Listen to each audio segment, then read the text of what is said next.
Um, it's really great to see all of you for this very timely policy forum that helps us to exchange ideas, share perspectives on how the African Union, as well as the Economic Community of West African States, working in concert with the international community, including the UN, can mobilize effective response for the resolution of the constitutional crisis that the military coup in Niger created in that country.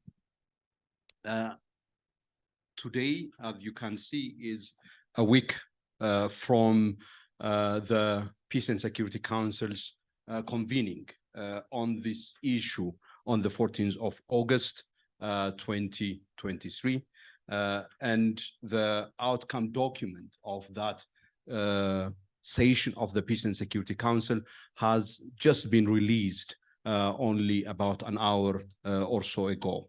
I think it is a very fortunate occasion for me personally, indeed for us as Amani Africa, to recognize with deep appreciation the leadership role that Ambassador Willie Nyamitwe played in facilitating the negotiation among members of the Peace and Security Council to enable them arrive at this very important outcome that is in consonance with the principles and values of the African Union, that also helps in making diplomatic effort front and center and the main avenue for this effort towards the resolution of the coup in Niger and for the restoration of constitutional order. I have been saying just before the beginning of our session now to Ambassador Willie, thanking him, congratulating him, and saying that this is one for the history books. Because often when there is polarization and the positions of different member states is such that it is difficult to surmount that division, the PSC may end up not reaching at an outcome document. And what we have witnessed today with the leadership of Ambassador Willie, and indeed with the commitment of members, all members of the PSC, including particularly member states of the PSC from ECOWAS, for engaging meaningfully and robustly to arrive at a consensual outcome that indeed demonstrates the collective leadership of the members of the PSC. And for that, I say kudos to Ambassador Willie and the entire membership of the PSC for this really historical achievement. That would set a precedent on how the PSC moving forward can actually engage even when issues are difficult and seem insurmountable. This would enable this sets a good precedent for the PSC to negotiate until they arrive at a meaningful outcome that satisfies everybody, but at the same time upholds the norms and principles and values of the Peace and Security Council. Today's seminar, as Zion mentioned, comes against the backdrop of the military coup that took place in Niger on the 26th of July, which came against a background of a series of military coups on the continent since particularly 2020. And as you can see on the map of the continent, you have now almost 1/5 of the members of ECOWAS are currently under military rule. And that is an enormous proportion of the membership of ECOWAS. And it is against this background that we have to understand why ECOWAS member states responded in the way they did trying to make the coup in Niger the last coup to happen in the region.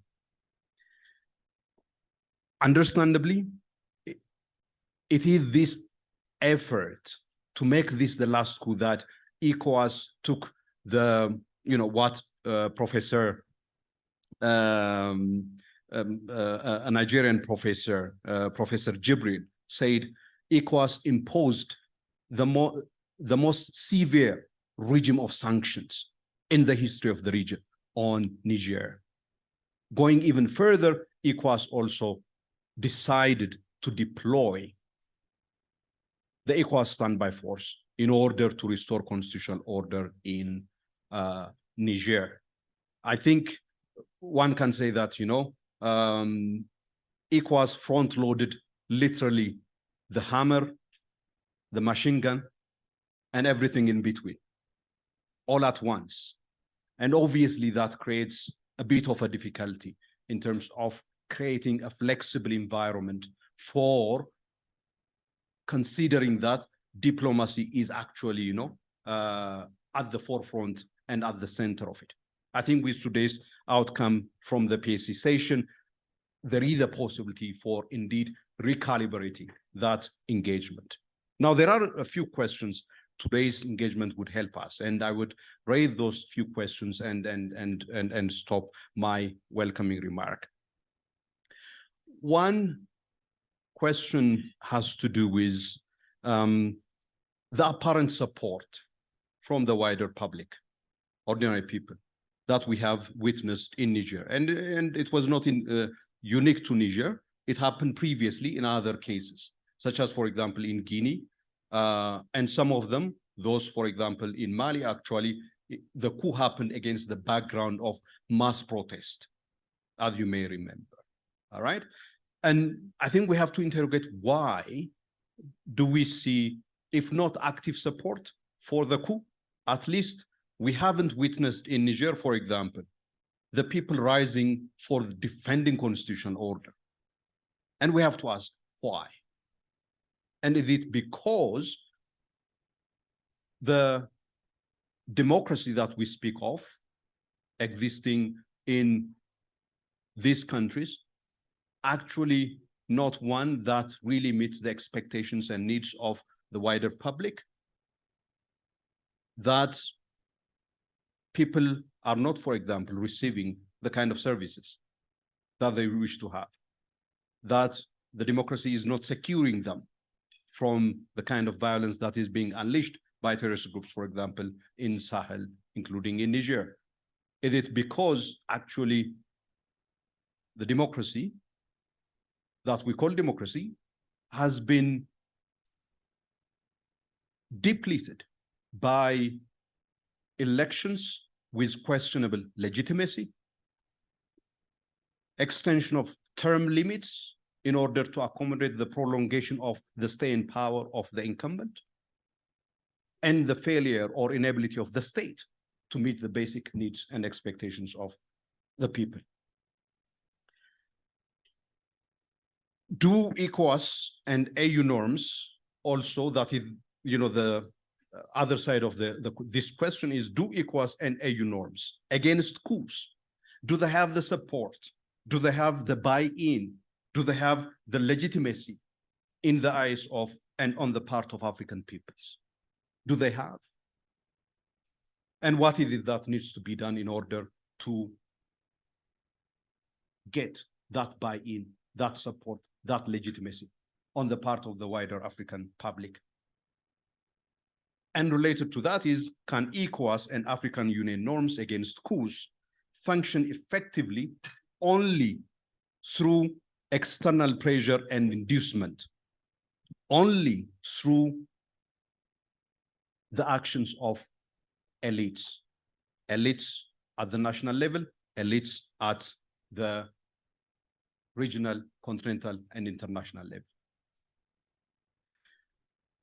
What does the coup in Niger also tell us about the role and implications of relationships with global powers? Is there something that it tells us about how African countries need to go about managing those relationships, Does it tell us something about that? These are some of the questions that may help us based on the excellent panel that we have today, which we have assembled with great appreciation to Ambassador Willie and the Embassy of Burundi, who joined us as chair of the PSC in co-convening this session.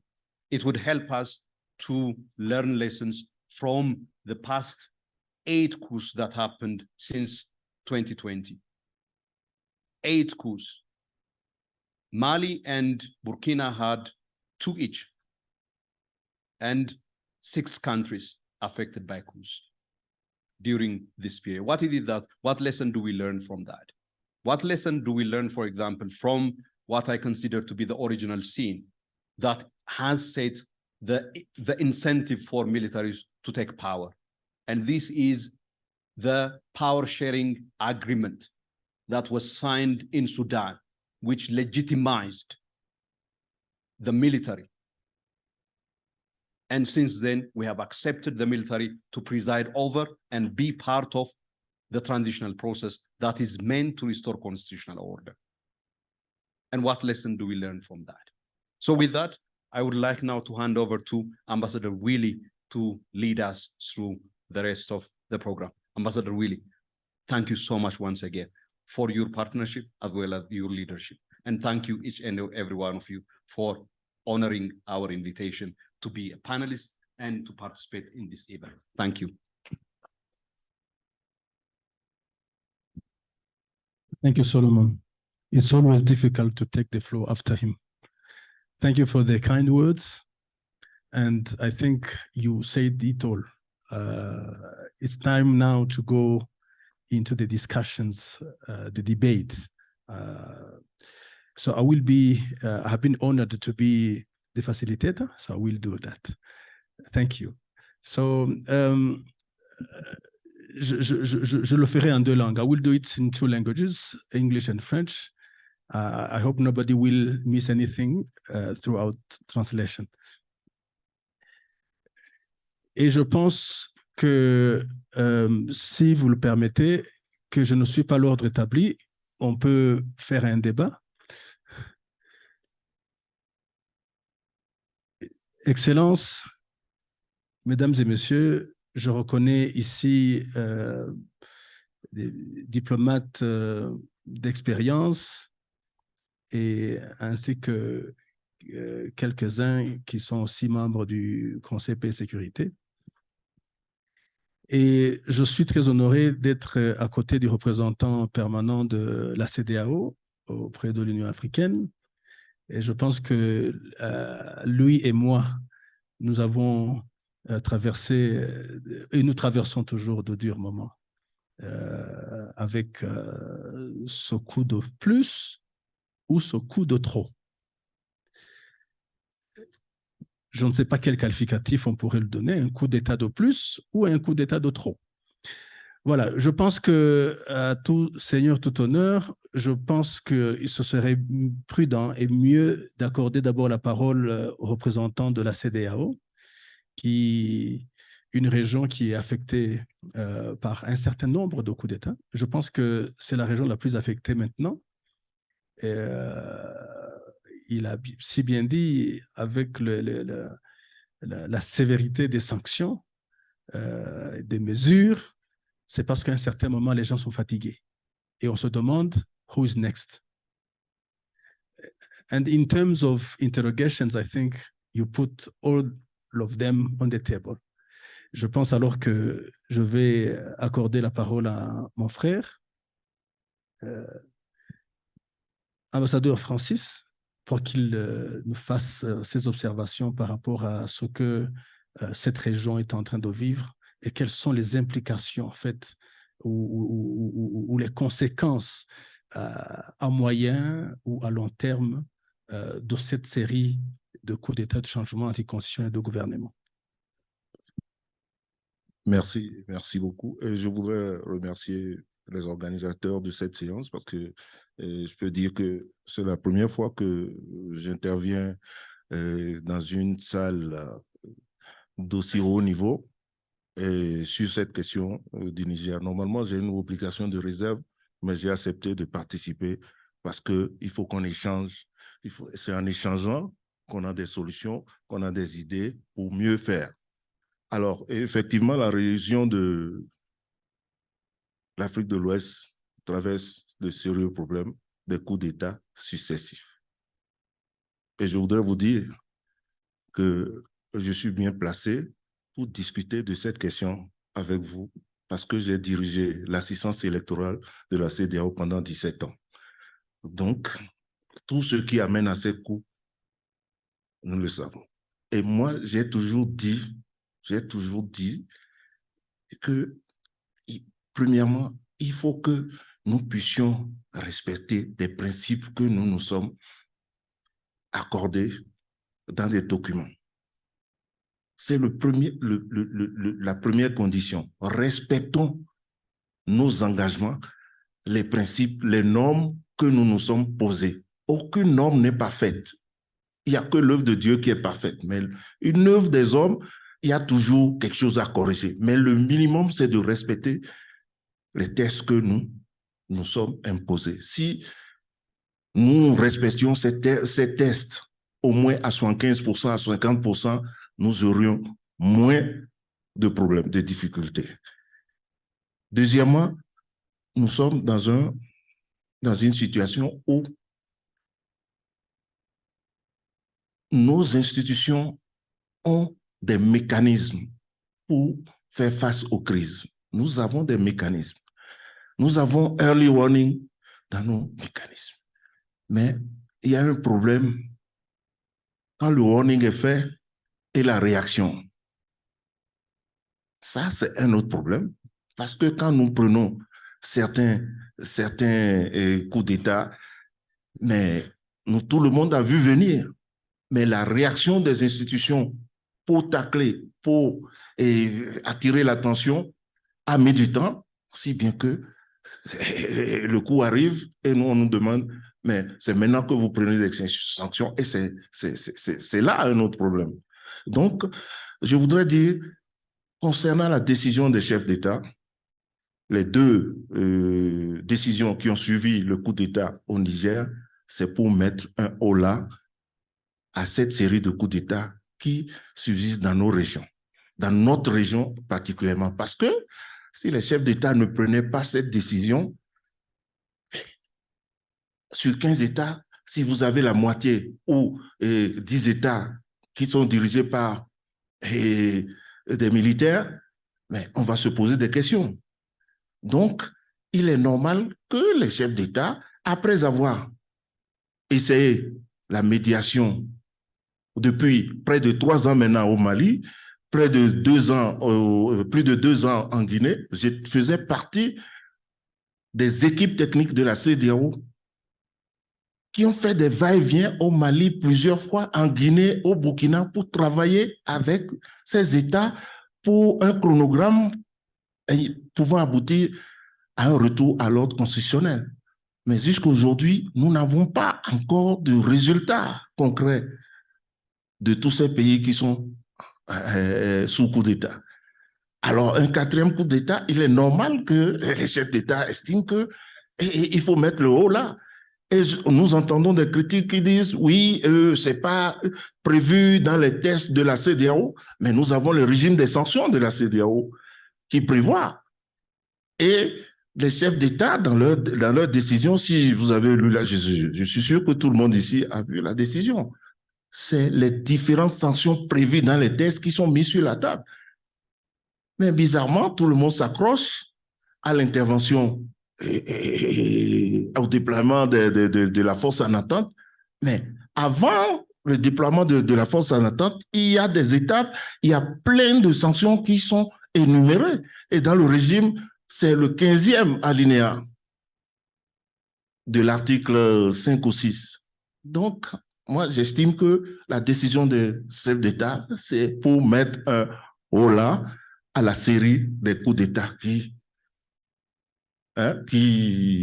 subsistent dans nos pays. Donc, tout à l'heure, nous allons aller en profondeur Mais en introduction, voilà ce que je pouvais dire. Voilà, justement, une petite question avant de passer la parole à quelqu'un d'autre. Est-ce que le cadre normatif est suffisant ou assez, disons, est-ce qu'il constitue une barrière? Parce que le cadre normatif est là, mais nous voyons des coups d'État qui surviennent l'un après l'autre. Est-ce que le cadre normatif maintenant, il peut suffire pour bloquer les gens? C'est ce que je disais au début. Le cadre normatif ne peut jamais être parfait parce que c'est les hommes qui l'ont fait. Mais est-ce qu'il est suffisant? Est-ce que le cadre normatif a été appliqué dans son entièreté jusque-là? C'est là la première question. Est-ce que ça a été appliqué jusque-là? Et si on l'a appliqué jusque-là, on pourra trouver les limites. Donc, même l'intervention qui est prévue, c'est dans le cadre normatif. Mais on se pose la question, est-ce que l'intervention même va régler le problème jusque-là? Donc, nous avons un cadre normatif qu'il faut mettre en œuvre dans toute son entièreté pour pouvoir l'évaluer et dire maintenant, cette séance est une sorte d'évaluation et avec les échanges, on verra. Merci. Oui. Merci, Excellence. Parce que pour ma part, nous n'appliquons pas les normes que nous nous sommes posées. On ne les applique pas. Et quand il y a un problème qui se surgit, c'est là que... Je vous donne un exemple. Nous organisons des élections.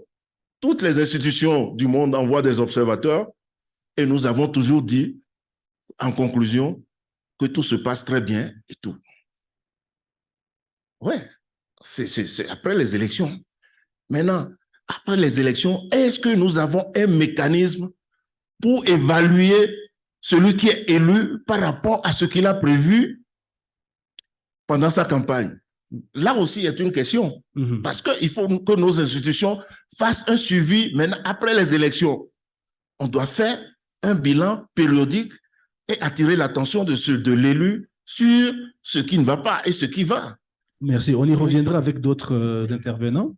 Je pense qu'à ce stade, je voudrais bien passer la parole à son Excellence Kamisa Camara, qui est l'ancienne patronne de la diplomatie du Mali, un pays qui est sous sanction de l'Union africaine aussi, un pays qui a connu un certain nombre de changements anticonstitutionnels de gouvernement.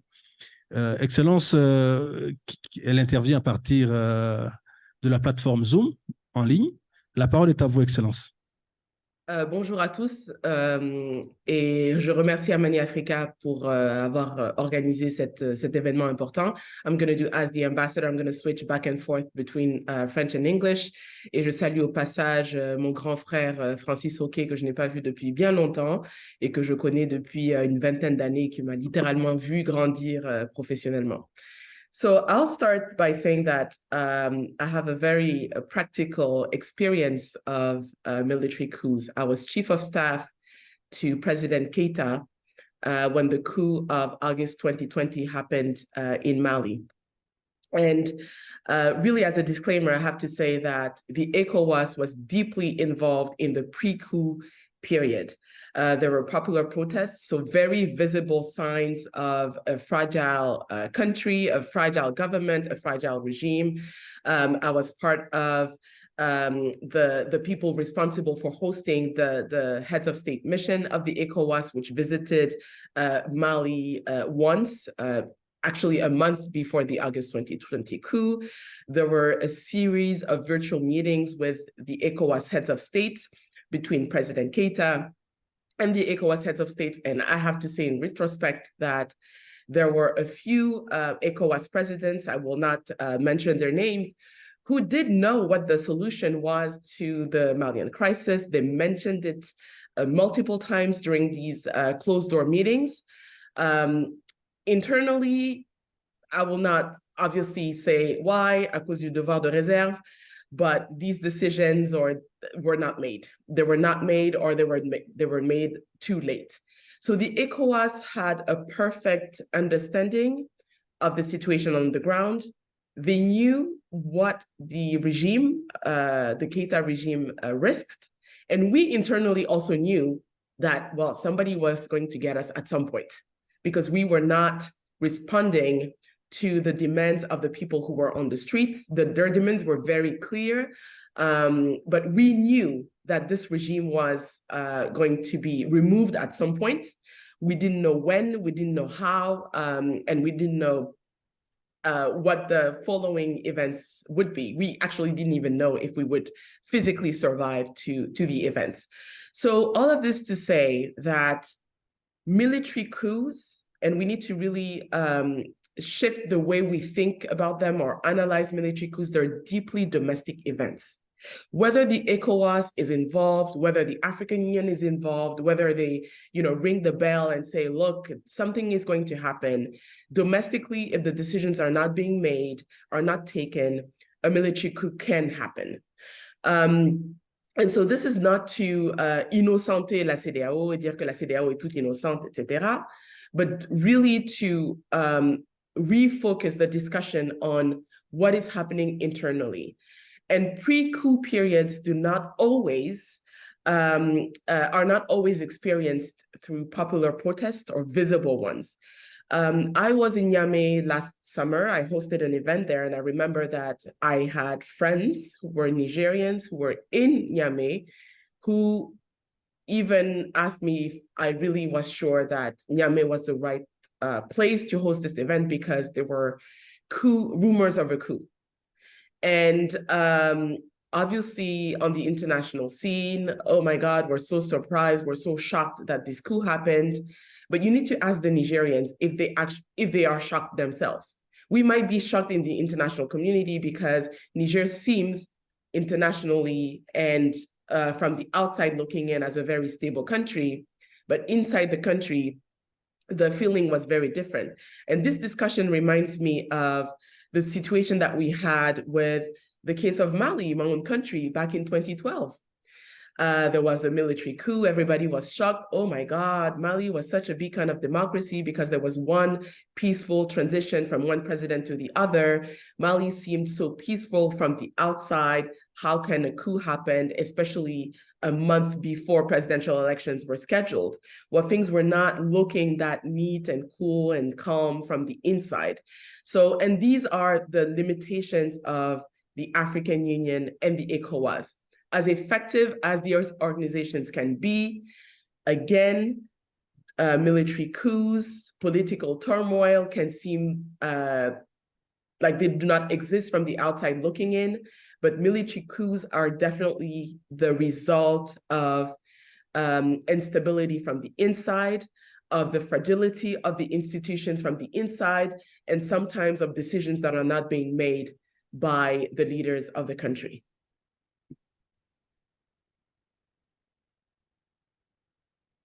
Thank you, Excellency, for your presentation.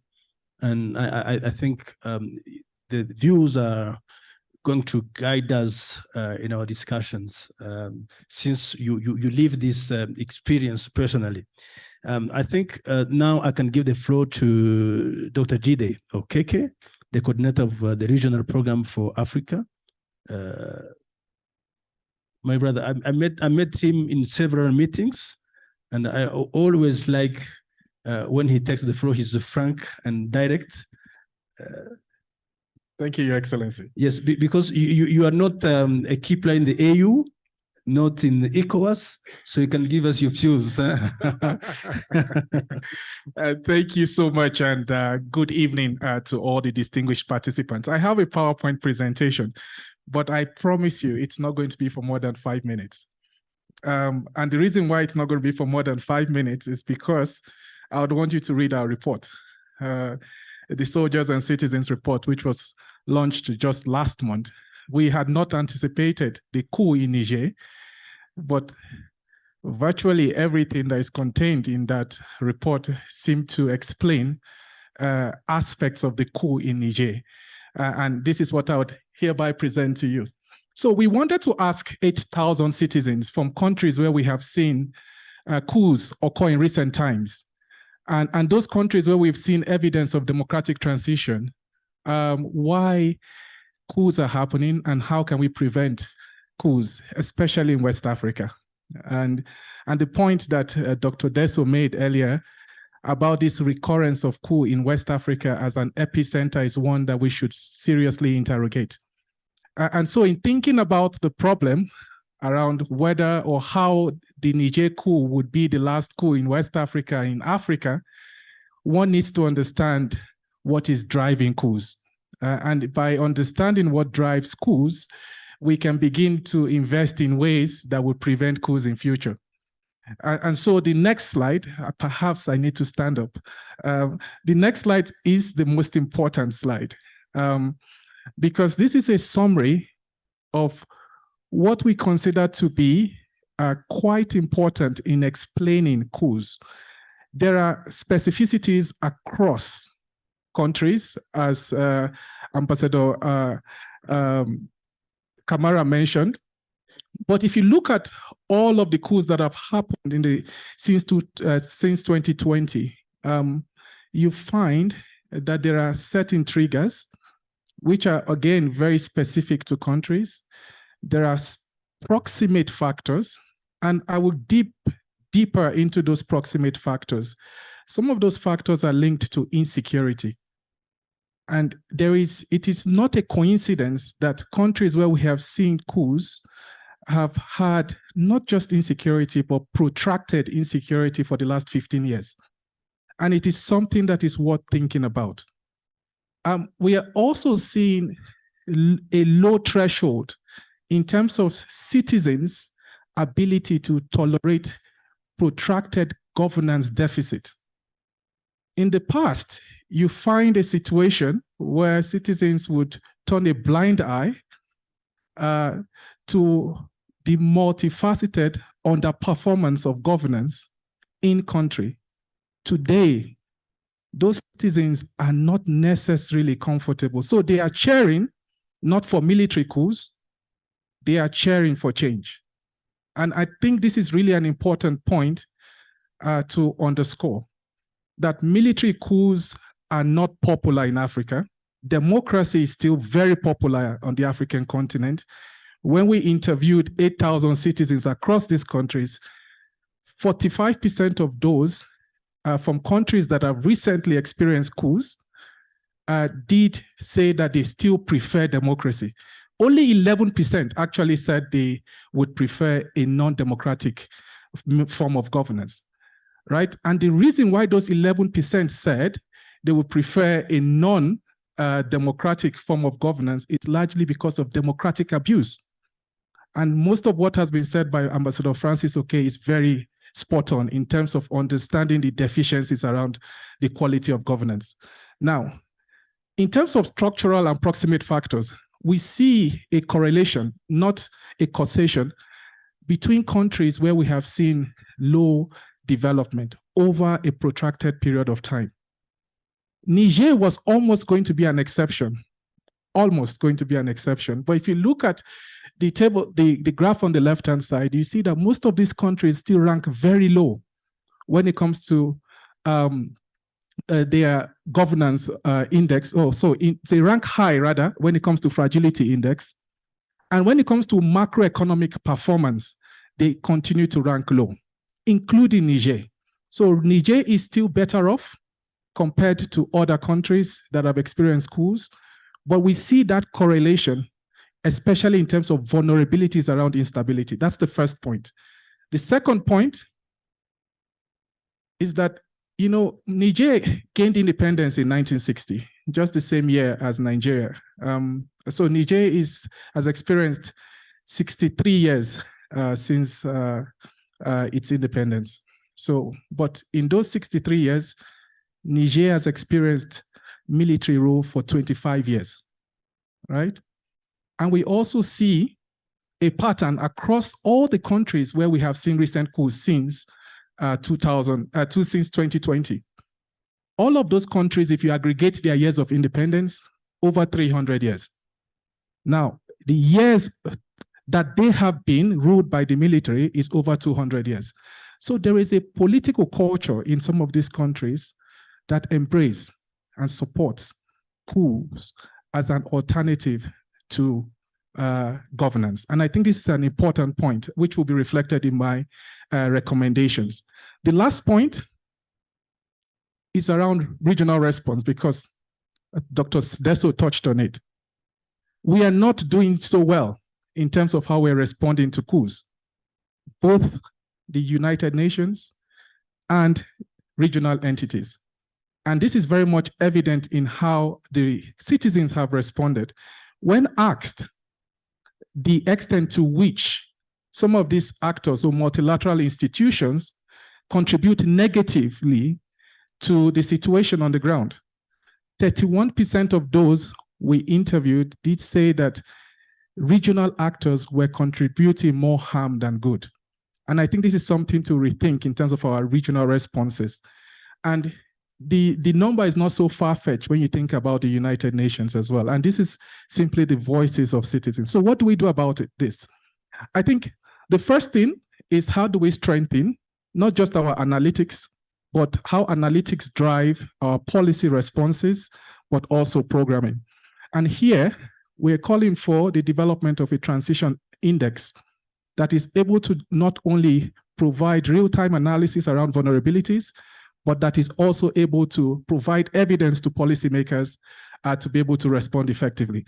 Second, and this is something that is a bit unconventional, I think there is a need for us to commence a conversation around resetting the relationship between the military and civilians. It is going to be very important. It's been done previously.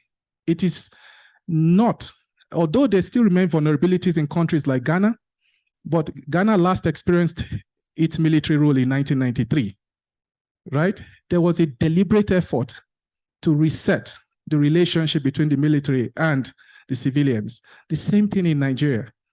So some of these vulnerabilities exist in these countries, but the likelihood of a coup is arguably lower in these countries where there have been that conscious effort by the governance structures to reset the relationship with the military. And the last point I would make is around the Sahel.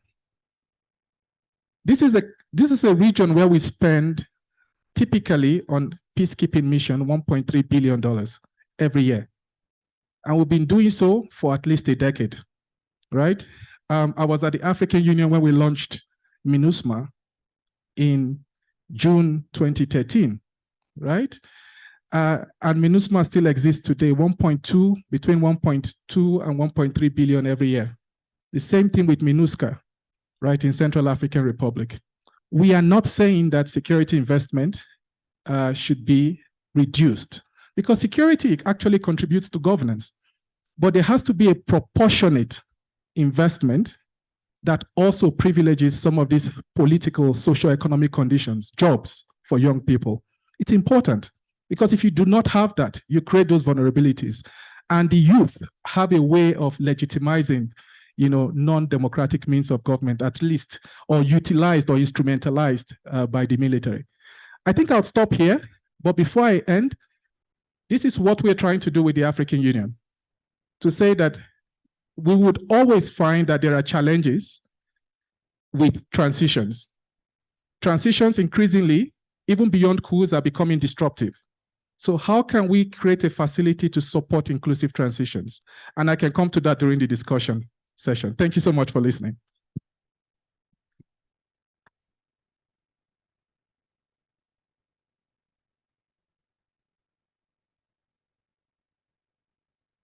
Thank you, Jide. Maintenant, je pense que le temps est venu pour l'ambassadeur Zainab Kotoko comme dernière oratrice. Et puis, après ça, on va passer aux questions. Yes. Okay. Thank you very much, Ambassador Wheely. And I also express appreciation to the previous speakers who have made my job very easy. And so very shortly, what I would want to amplify is looking at the topic you have chosen, Dr. Derso, making the coup in Niger the last coup. Very big question. Would it be the last coup? Yes, it could be the last coup if the ingredients that are ripe for coups taking place in the Sahel are not there. But will they not be there? That is the questions or the discussions we have to center on. These have been discussed, mentioned and raised by the speakers before me. And also Ambassador Willie would attest to the fact that during our session today, this was widely discussed. So are the ingredients ripe for coups to take place in the Sahel specifically? Are the ingredients still there? They are. Is Niger going to be the last coup? That is the question that we have to deliberate on. I thank you very much. Yeah. Oh, thank you. Je pense que c'est mieux qu'on fasse participer l'audience de la manière la plus interactive. La parole est à qui veut la prendre. On commence par Daniel, ambassadeur Daniel du Congo.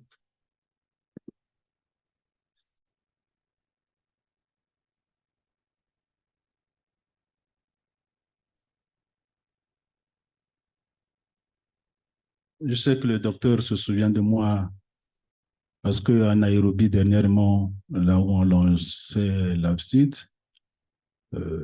j'avais dit qu'il y avait des bons et des mauvais coups.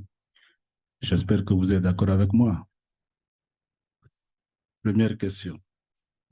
Deuxième préoccupation, et ça a été relevé ici tout à l'heure, vous constatez que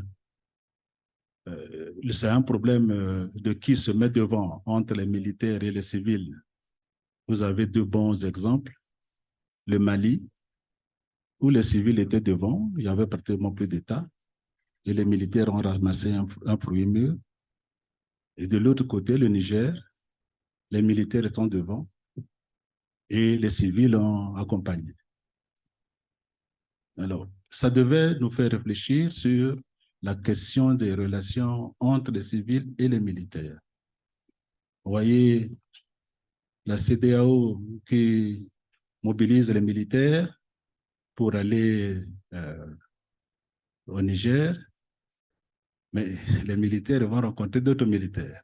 C'est-à-dire que des civils qui ont besoin des militaires pour aller renverser ou enlever des militaires. Ce n'est pas toujours évident. On a souvent un peu comme tendance à diaboliser les militaires. On oublie parfois qu'ils sont partis de cette société. Et si on devait chercher les problèmes, les solutions, on devait peut-être essayer de les trouver ensemble. Au lieu de les particulariser et les faire venir comme des objets, je suis sûr qu'ils n'ont jamais voulu de cela. Autre chose, une petite remarque, c'est la CEDEAO aujourd'hui. Dans la première vague qui a suivi les indépendances, c'était encore le même espace qui était devant tous les autres en termes de coûts. Peut-être aussi cette réflexion peut se mener, pourquoi toujours la CEDEAO et pourquoi pas les autres? Il est vrai qu'il y a eu aussi des coûts ailleurs, mais la CEDEAO est toujours en tête. Les coûts, souvent on reprend là, non, c'est le président élu, le président élu. Mais ça traduit quoi? C'est-à-dire que après les élections, il y a autre chose. Parce que la démocratie en question dont on parle, ça ne veut pas dire l'élection. Déjà que ces élections, nous savons souvent comment ça se passe. C'est toujours des problèmes partout. Quand il n'y avait pas ces élections pendant l'époque du monopartisme, on n'avait pas beaucoup d'inquiétude quand les élections venaient. Or maintenant, chaque fois qu'il y a les élections, c'est synonyme de risque. Il y en a qui fuient parce qu'ils se disent qu'ils risquent d'avoir des problèmes. Donc, on confond un peu trop facilement élection en Afrique avec démocratie. Je pense qu'il y a aussi peut-être là une petite, peut-être pas différence, au moins une nuance à faire. Nous étions avec docteur à Nairobi dernièrement. On a eu l'avantage d'avoir le président Obasanjo qui se disait On avait mis en place des mécanismes. Est-ce qu'ils n'ont pas vieilli? Est-ce que ce n'est pas le moment de réfléchir sur ce mécanisme? Le cas du Niger nous fait réfléchir. On a eu beaucoup de débats, un peu par rapport à la lecture que faisait la CEDEAO. L'un des aspects, c'est on voit dans nos mobilisations, de temps en temps, on voit le gouvernement mettre de l'argent pour mobiliser les populations, aller aux meetings et autres. Mais là, ce n'est pas le cas. Sans doute qu'il y a une fédération des arguments qui se retrouvent pour mobiliser les gens qu'on a vus nombreux dans les rues, nous tous. Et on se demande, pour une bonne option, l'option militaire. Mais contre qui? On parle du peuple qui perd sa démocratie et autres là, nous pleurons à sa place. Mais lui dit non, le message est différent. À ce niveau-là, il y a aussi peut-être des réflexions à mener. Merci beaucoup.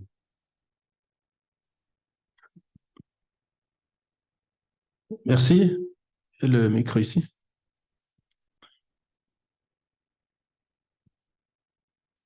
Good afternoon, colleagues, and I extend my thanks to the excellent panel, and as always, Amani Africa for their very timely event. I have two questions, if I may. The first is about sanctions. None of our speakers mentioned this, but obviously this is a really key part of the toolkit that ECOWAS has deployed in the region, and also, interestingly, the PSC has also called for further sanctions on individuals. Should we be cleverer about how we use sanctions? Should we link them explicitly to progress on democratic milestones? And are they more harm than good? Controversial. And then if I may, my second question is about social media. We've talked a lot about the people and what the people think, right? And what does the street say about these coups d'etats? And are they supported or not? There is so much fake news and misinformation out there. This is a new development in the last 5 years. How can we genuinely tell what the people want? And is it too simplistic to say that a protest that can be easily organized, sometimes by malign actors, is a sign of public support for a coup? How can we better understand what the people want at the grassroots level? Thank you. Thank you, Ambassador Madeleine.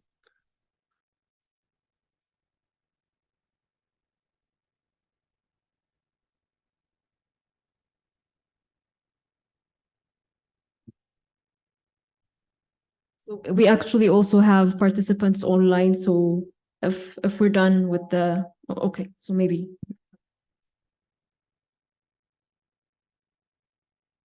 Yeah, I cannot see the screen, so please, anyone who wants to take the floor online has to raise his hand. If they raise their hand, then we will see them.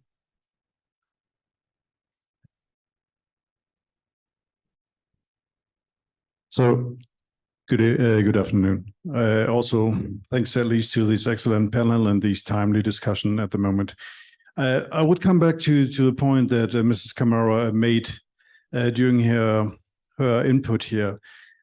If the wind of change in a country, the unconstitutional wind of change is there, if the feeling is there, then at least it's an answer of this government at this moment to answer these. If the government is not able, how can we interfere and act from outside to support at least this government? Then if the momentum is changing, the coup is happening. So when to take the decision there? It's a very sensitive question to step into the responsibility of a government from outside to support these. And that's a momentum at least. Thank you. I think we can start responding to this series of questions. Let me give the floor to Dr. Jide. I think Ambassador of Congo has put a question for you. Your Excellency, I would say exactly what I said in Nairobi. There are no good coups. That is something I would also want to reiterate here. once there are legitimate ways through which one can expect and ask or demand change. And this is something that is very much enshrined in not just national laws, but also regional instruments. So you have the African Charter on Democracy, Elections and Governance. We have the Upside South and the protocol, which of course underpins the work of the Peace and Security Council. And I think this is something that would always be sacrosanct. In terms of West Africa, yes, West Africa is the epicenter of coups, at least in recent times, and historically since 1960. But West Africa is not the only region that has faced coups. In fact, all sub-regions in Africa have faced different forms of unconstitutional changes of government. And this is something that it should be emphasized. The third question you raised is one that also raises even more pertinent questions around democracy in Africa.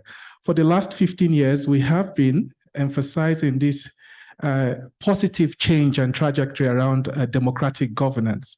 But it seems to us that from what is evolving, democracy is not just necessarily as an inflection point. No, the model, the quality of democracy that we have embraced over the last 15 years is one that is being questioned.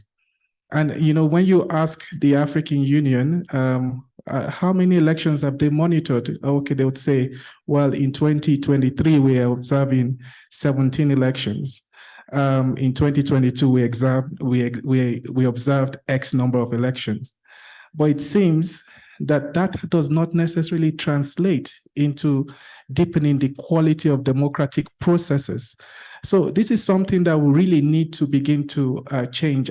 In our assessment, I think there should be less emphasis around democratic processes and more emphasis around democratic outcomes. So to what extent is democracy, you know, delivering for the people?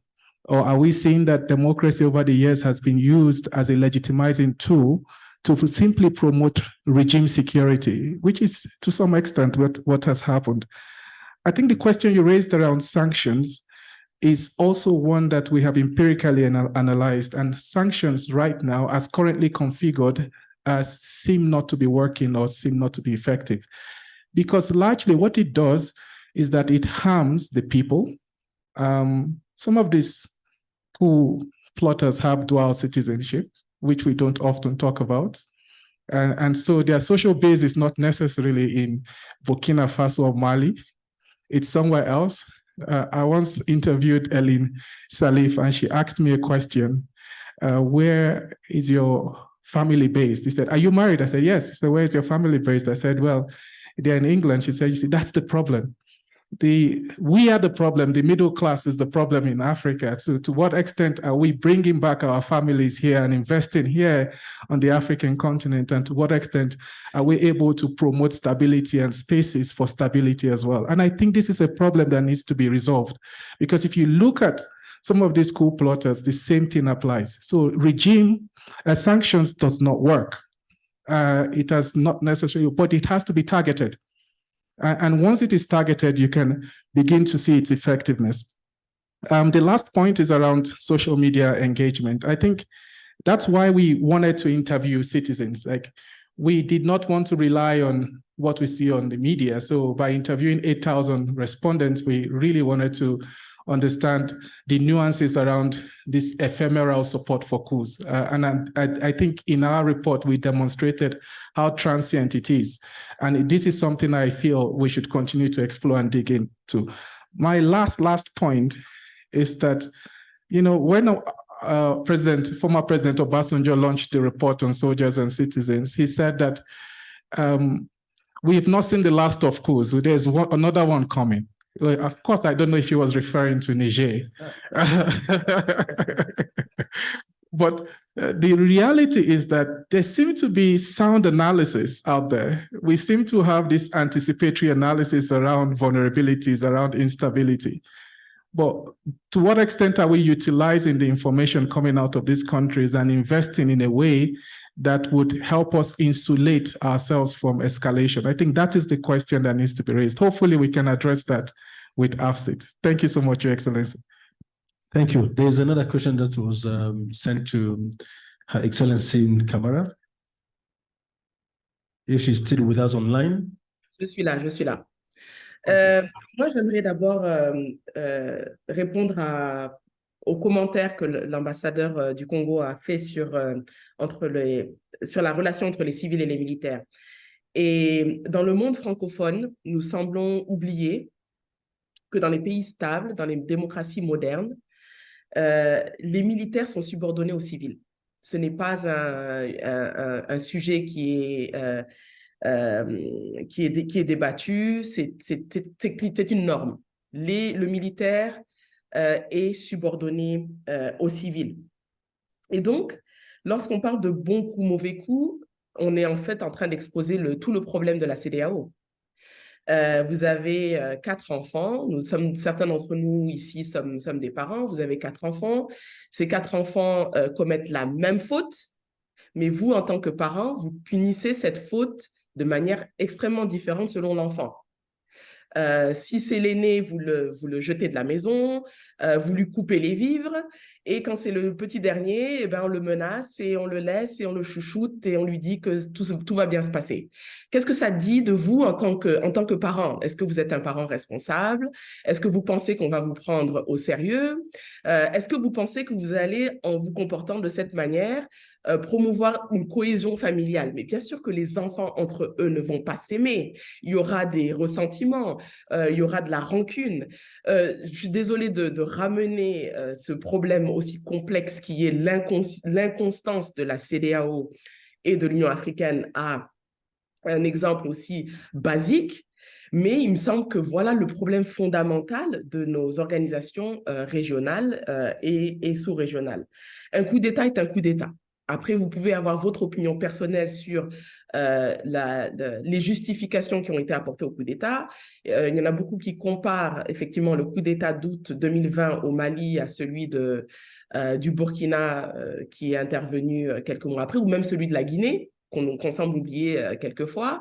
Effectivement, nous avions le président Alpha Condé qui était dans son 3e mandat, qui n'était pas prévu par la Constitution, donc on peut dire qu'il exerçait son pouvoir de manière illégale et inconstitutionnelle. On avait effectivement au Mali en août 2020 un régime qui était à bout de souffle, mais je pense qu'il y avait d'autres moyens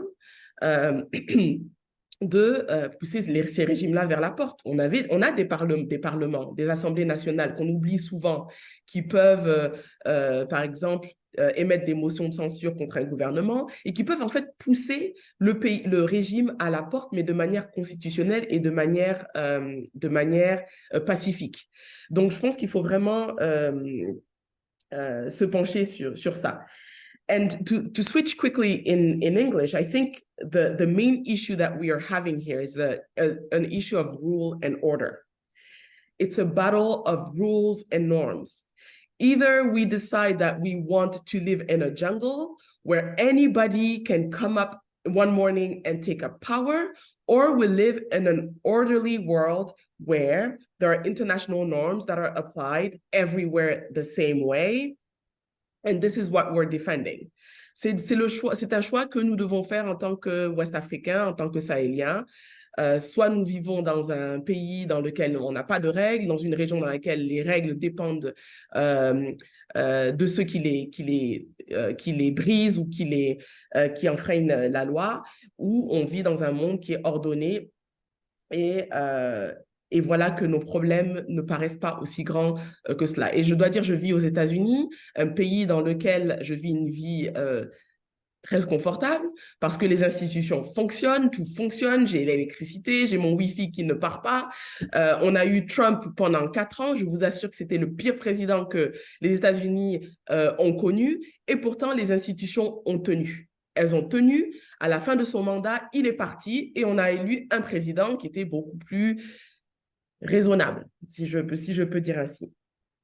There is a gentleman who mentioned something about, and I'm not sure if I understood exactly what you meant, but you said something about making a decision as being an international partner. Please do not make any decisions. This is not what is expected of you as an international partner. The same way you would not ask a Malian or a Burkinabe to make a decision on UK internal politics, the same way we absolutely do not need you to make a decision. However, what would be nice would be a consistency also in the way that you portray those events that you're interested in on the continent. I have to say that it was a shock to me, of course, as a primary stakeholder of the August 2020 coup in Mali, when Secretary of State Pompeo of the United States went on Twitter and qualified the very clear military coup as a mutiny. This wasn't a mutiny, it was a coup. It was a military coup. The coup in Niger, I'm sorry, but the international partners of Niger have still not called it a coup. The president has been ousted almost a month ago. What is it if this is not a coup?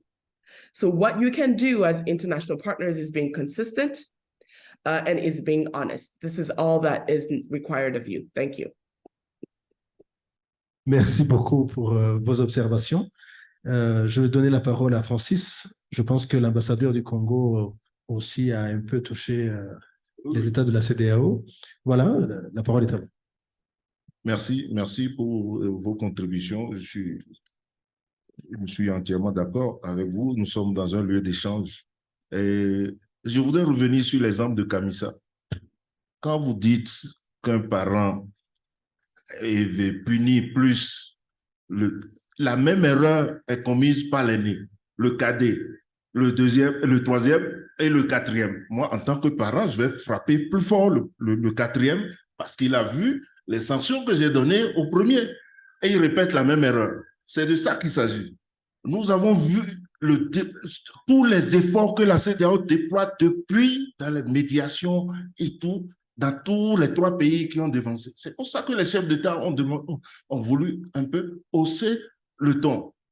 Alors, je vais vous donner, quand je disais qu'il faut qu'on respecte les principes, si nous avions la culture du respect des principes, je pense qu'on aurait moins de problèmes.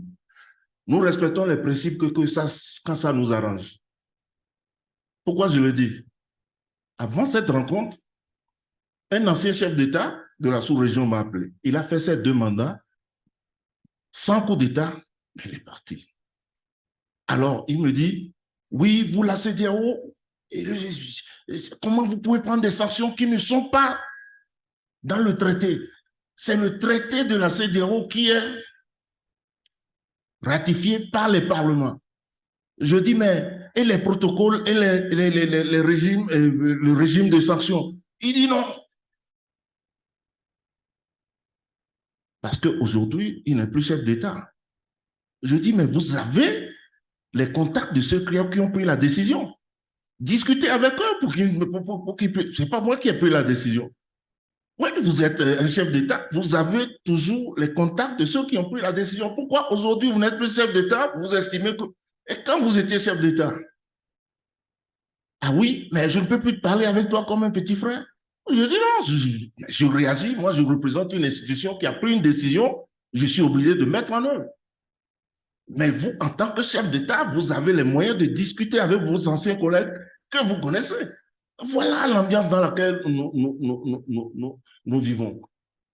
Je viens d'un pays qui a eu les indépendances en 60 et de 60, en 12 ans, nous avons connu 12 chefs d'État. Le Bénin. Nous avons connu un chef d'État qui est monté le matin, il a eu un coup d'État le soir. Et nous avons, à partir de 72, stoppé ça. En 90, le vent de la démocratie est arrivé. Tous les pays, nous avons fait la première conférence nationale. Mais qu'est-ce qui s'est passé? Ce chef d'État que nous avons chassé, après 5 ans, nous l'avons fait revenir. Qu'est-ce que ça veut dire? Et le coup d'État dont nous parlons aujourd'hui, c'est le seul coup, et c'est le Niger est le pays dans lequel le président passé a fait ses 10 ans sans manifester la volonté de changer la constitution ou de faire quoi que ce soit pour rester. Et il a même organisé une rencontre sous le NDI pour donner l'exemple qu'il faut pouvoir quitter le pouvoir. Donc, nous pouvons dire, on ne pouvait pas espérer qu'après ça, on puisse connaître un coup d'État actuellement. Mais je dis et je répète, 4 coups d'État successivement, c'est normal que les chefs d'État montent le ton, que ce soit la solution ou non, c'est une décision qu'ils ont prise et ils sont prêts à assumer. C'est clair. Merci. Oui, merci, Excellence. Il y a un point qui a été dit par Dr. Jide quand il a parlé de sanctions.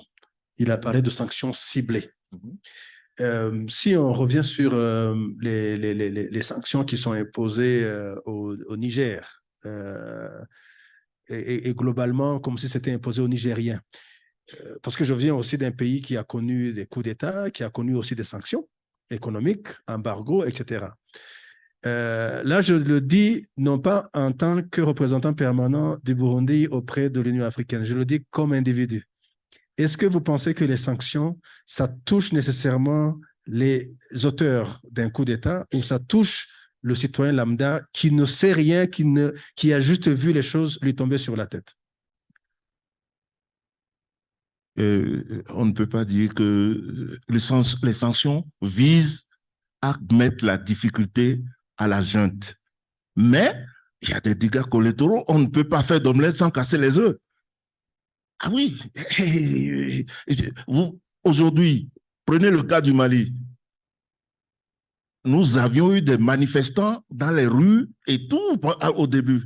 Mais aujourd'hui, est-ce que vous avez encore des manifestants qui rentrent dans la rue pour dire nous soutenons quoi que ce soit? Non.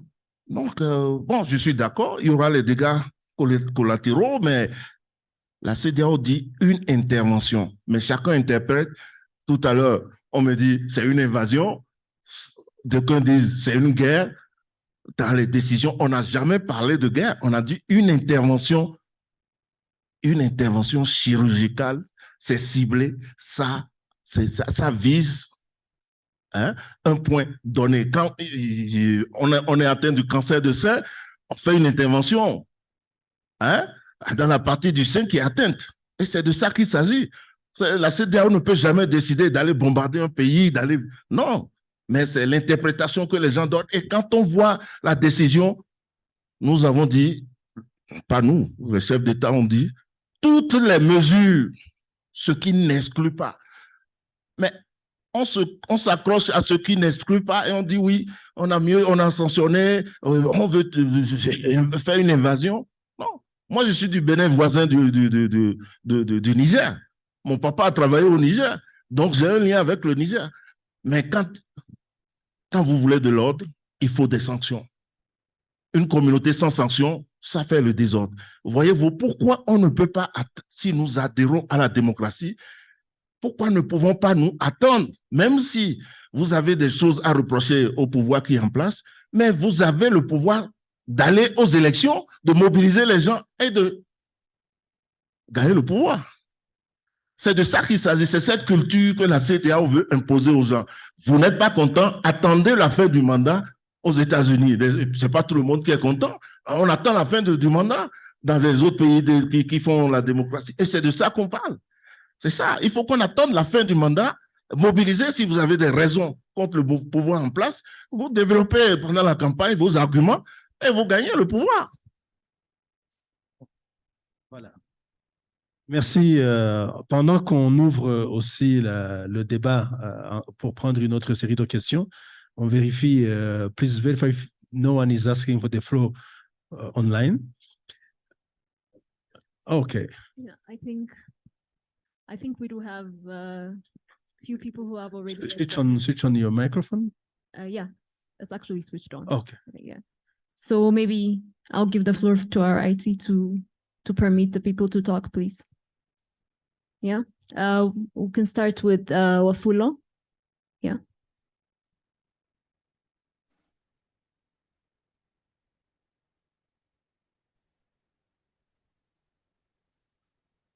Hello, good afternoon.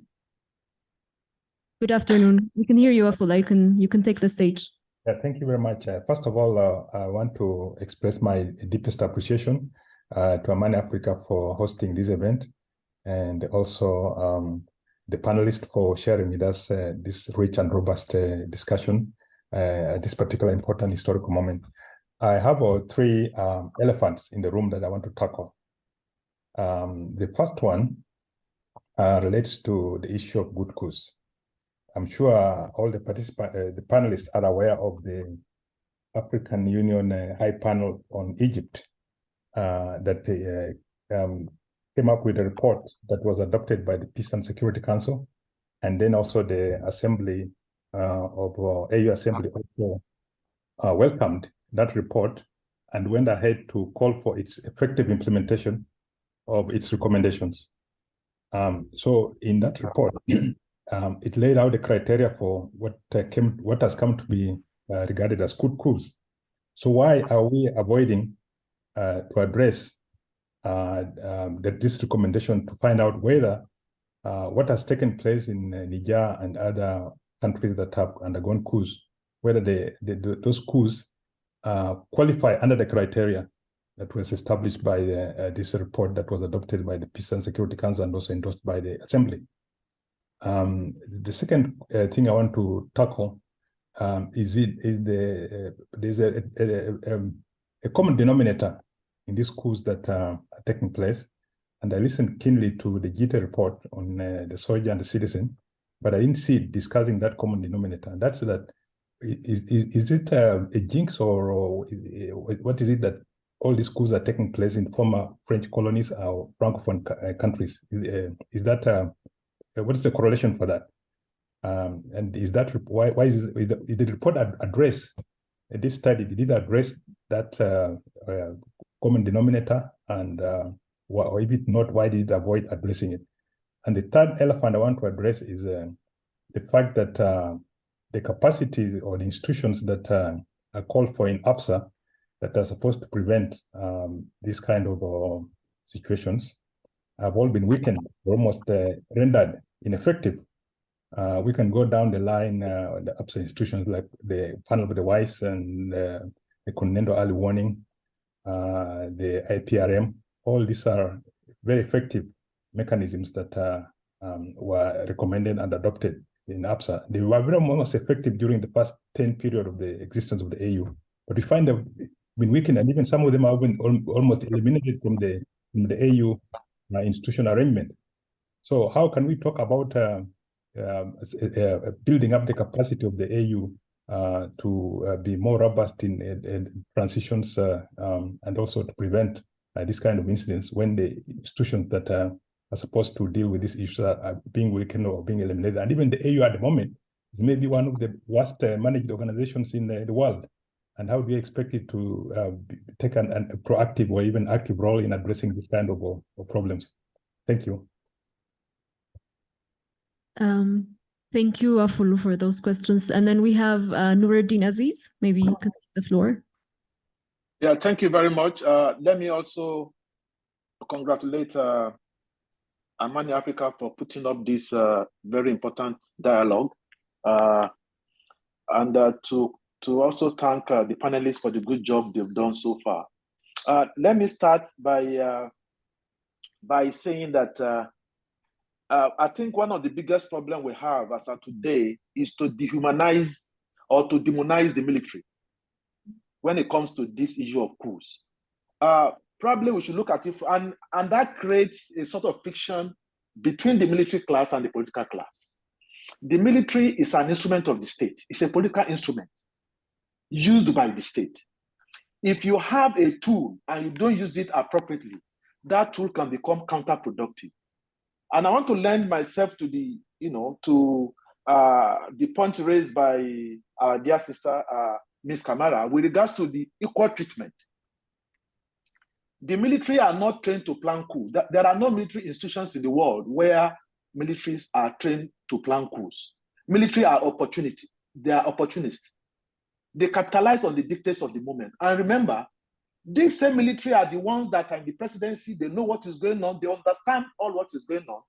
But the challenge we have is that the moment we get political powers in Africa, we forget about everything. We think we are the alpha and omega. We go there and change constitutions without recourse to the social contract that we have with the people.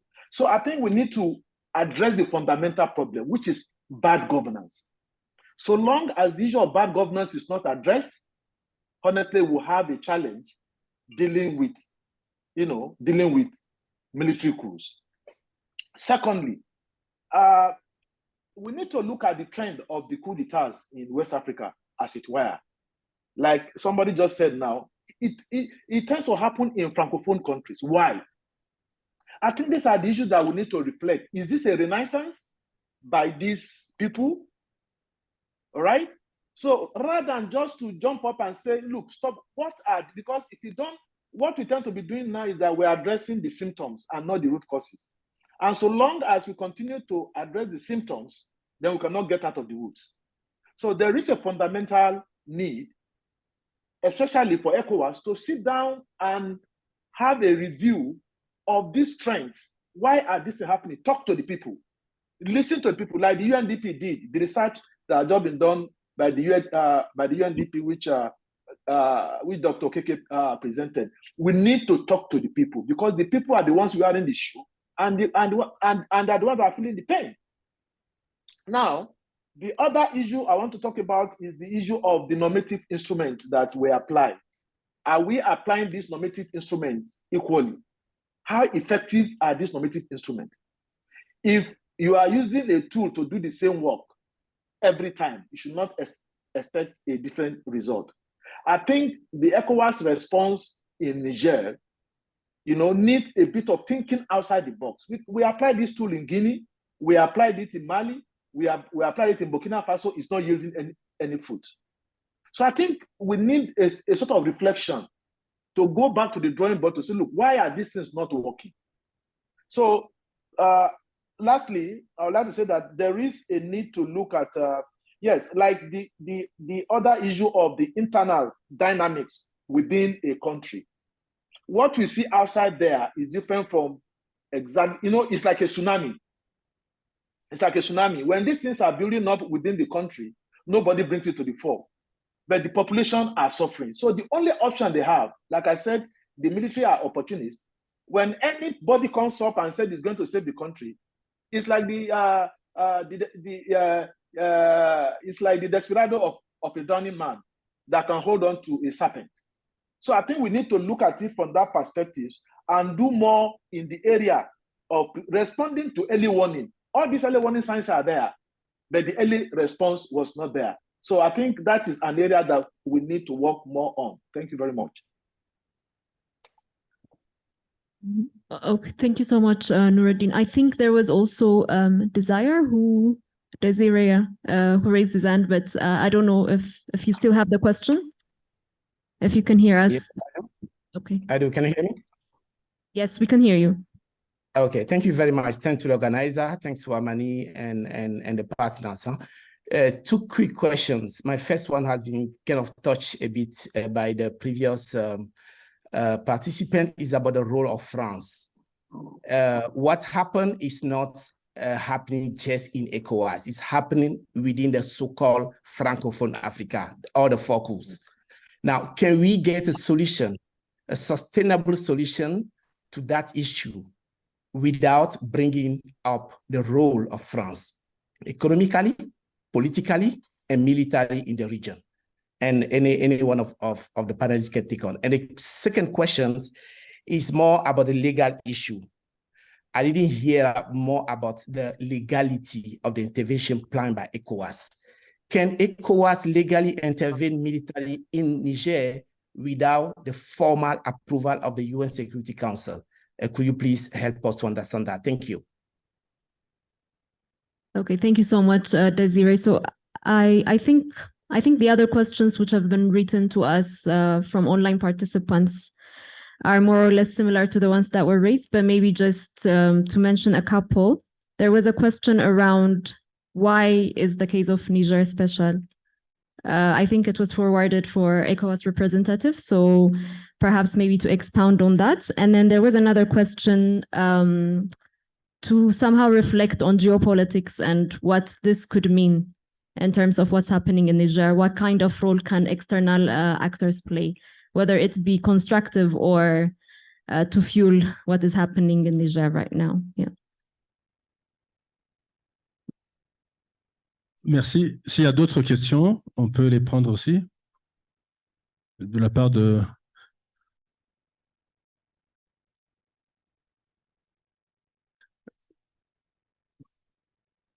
Oui, parce que, non, en fait, ce n'est pas ma question. Une question qui a été soulevée ici, parlant du Niger. Est-ce que c'est le dernier coup? Je voudrais vous suggérer une réponse. La question, il faut la poser à ceux qui font les coups. Est-ce que c'est la dernière race? Je ne suis pas sûr. Je voudrais revenir sur l'aspect de bon coup, mauvais coup. Nous sommes sur le Niger, d'actualité, mais un peu dans l'histoire aussi. On a connu une situation où le président s'est retrouvé en face d'une majorité opposée, donc avec un premier ministre de l'opposition qui dirigeait le gouvernement. Et à la fin, le Conseil des ministres ne pouvait plus se tenir parce que le président et le premier ministre ne s'entendaient plus. La démocratie était complètement bloquée. Un militaire est arrivé à faire un coup d'État. Voilà le genre de choses qui peut faire penser qu'il y a aussi des bons coups d'État. On a connu des histoires comme ça dans cette histoire du Niger dont on parle aujourd'hui. Merci beaucoup. Merci. Je vais d'abord donner la parole à Dr Jide, mais après, je vais donner aussi la parole à l'ambassadeur Zainab. Il y a certaines questions qui ont été posées en ligne qui sont intéressantes. Et je pense que comme c'est ça, elle est bien placée pour y répondre. Okay, thank you so much, Your Excellency. I think the first question is around that comparison that was made between popular uprisings in North Africa, including Egypt, and military coups. I think those are two distinct categories, so we should try not to confuse both.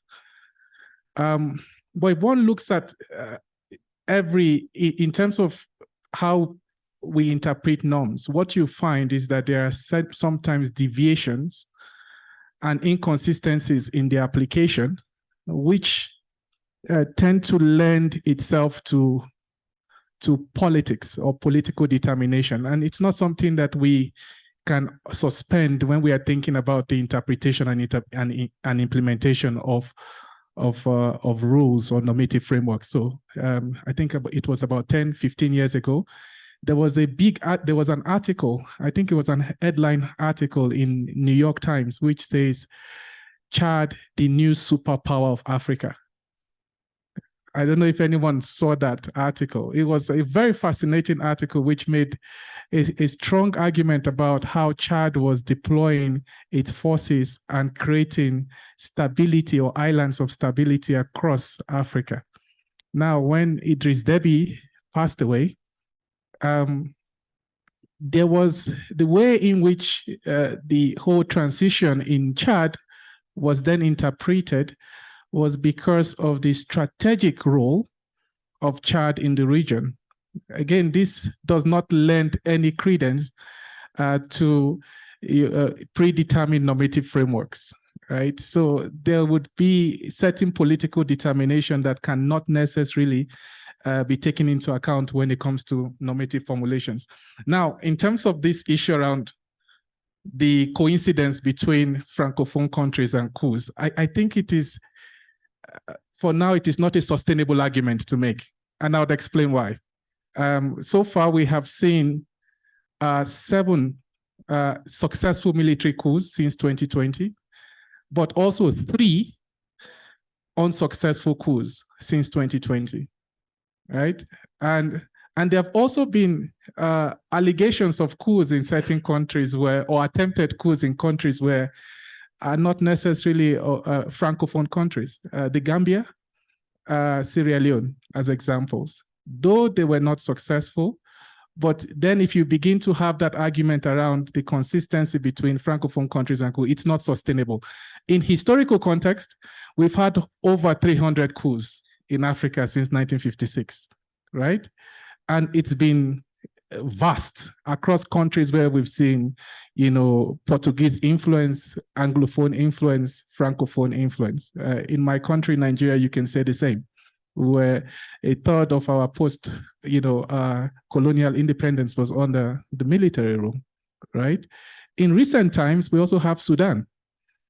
Sudan was under gained independence in 1956 under the influence of Egypt and the UK. How can you make that argument in a way that is convincing? So I think that's something that we should begin to think about. I think the last question that was raised, which I would want to reflect upon, is I think what my big brother Colonel Aziz mentioned around let's avoid demonizing the military. I think it is an important point, but it is not a justification for the military to have this incursion in politics, and it's become too often, right? And that is why there's a need for us to have, and this is not civil military relationship or civil military coordination like we do in the mission setting. There's a need for a strategic conversation between the military and civil administration. It's one that helps to redefine the role of the military in society. And it has been done in certain countries. I think if you look at most of the former military elites in Nigeria, what you find is that after their life in the military, they become politicians. So they contest elections, right? And this could be a pathway for the military to aspire towards. And you see increasingly most of the new cadre of military in countries like Nigeria or Ghana are not necessarily interested in coups. You know, I have a lot of friends in the military who say, never, I can't wait to retire, because first of all, their package is great. You know, they are able to have a life after the military, right? And this is not something that I find in all other countries, right? So it might be something that we need to have a conversation. Obviously, it will differ from country to country, but it's time for us to have that conversation. Thank you so much. Ambassador Zainab. Thank you very much. Thank you, GD.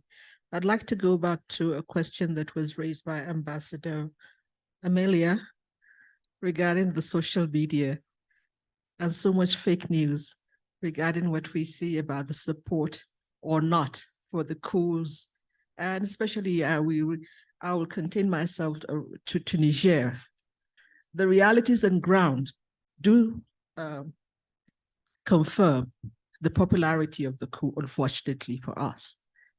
There have been rent a crowd, and that rent a crowd showed a different side for opposing the coup that we have seen. We have sources on ground and both family and colleagues, and we know that the realities on ground is evident that there is very strong support, unfortunately, for the coup in Niger. I'll also like to go back regarding the early warning and early response. And that is an issue where we would have to work on about early warning. The signs are there, it has all been said, indices are there, but no response. And in some cases, I have said, denial, outright denial of what is happening. So a lot of frustrations are there. The social contract broken, and definitely, like I said, the ingredients ripe for coups in our region are still there, and we need to address. We need to seriously talk about.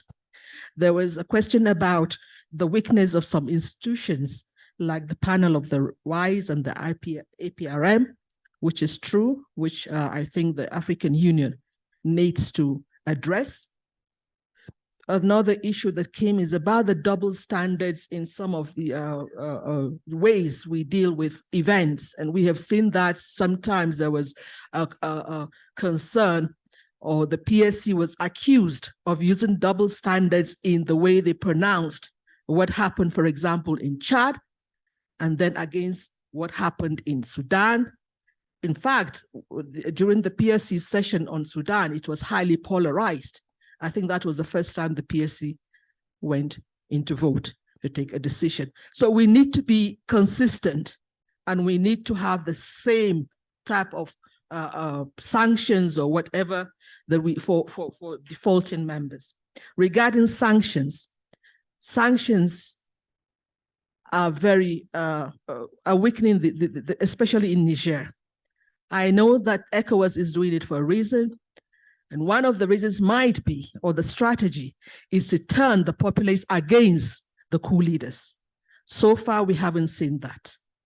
We would like to see targeted sanctions on the coup leaders, as well as their sympathizers that are outside of Niger. They have. So if we do that, because they have sympathizers outside of Niger, and also the coup leaders, as stated, most of them, that is not their social base. So we have to look at the populations that are really in suffering. Another question, lastly, that I would like to ask my brother from ECOWAS when he's talking about the surgical operation in terms of the military intervention. With all due respect, I think this is a bit too late. It's a bit too late after a month for us to think about a surgical operation, and also to think of the reinstatement of President Bazoum. I recall in 1986, a similar situation with late President Buyoya of Burundi.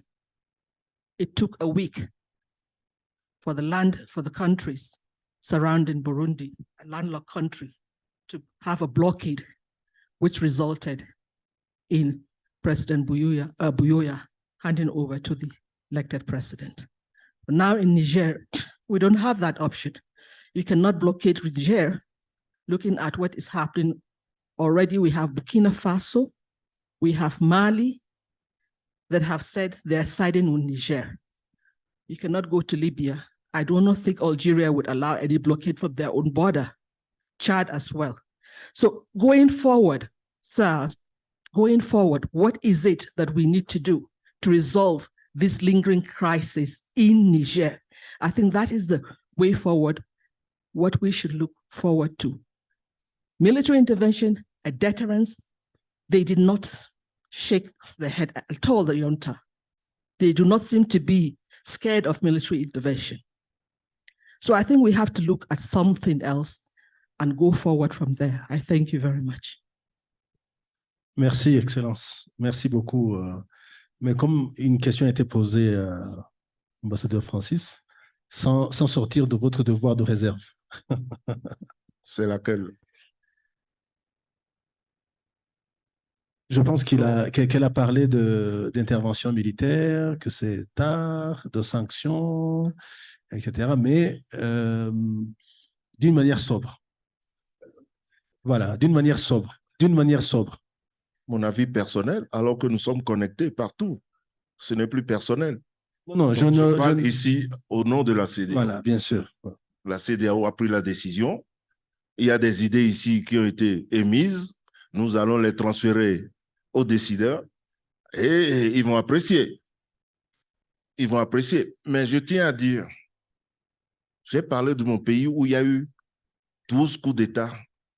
Nous avions fait une étude avec la Fondation Konrad Adenauer sur les coups d'État au Bénin. Et la majorité des coups d'État ont été suscités par des civils.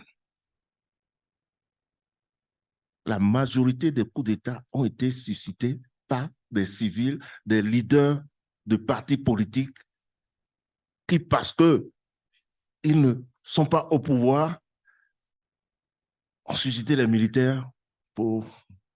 C'est pour ça que j'insiste. Il faut qu'on ait la culture d'attendre. Si quelqu'un est élu pour un mandat, essayons d'attendre et de rassembler des arguments pour le remplacer par les urnes. Et c'est cela la question qui se pose. Je vous remercie. Merci beaucoup. Rapidement, il nous reste un quart d'heure. Rapidement, je voudrais répondre parce que pour dire que la question qui se pose, c'est pas attendre. Certains attendent jusqu'à la mort parce qu'il n'y a pas possibilité d'alternance. Dans combien de pays en Afrique où il y a eu l'alternance?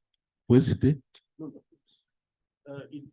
Il n'a pas compris la question. Répétez, mais tout en ayant le micro un peu loin. Je dis ceci. Un peu loin écarter un peu de la bouche pour un bon son. Lui, il pense que le problème, c'est attendre votre tour. Dans combien de pays il y a eu la chance donnée aux autres qui attendent d'accéder? Combien de pays? Même au Niger, ce n'est pas l'alternance. Ce qui s'est passé. Ah bon?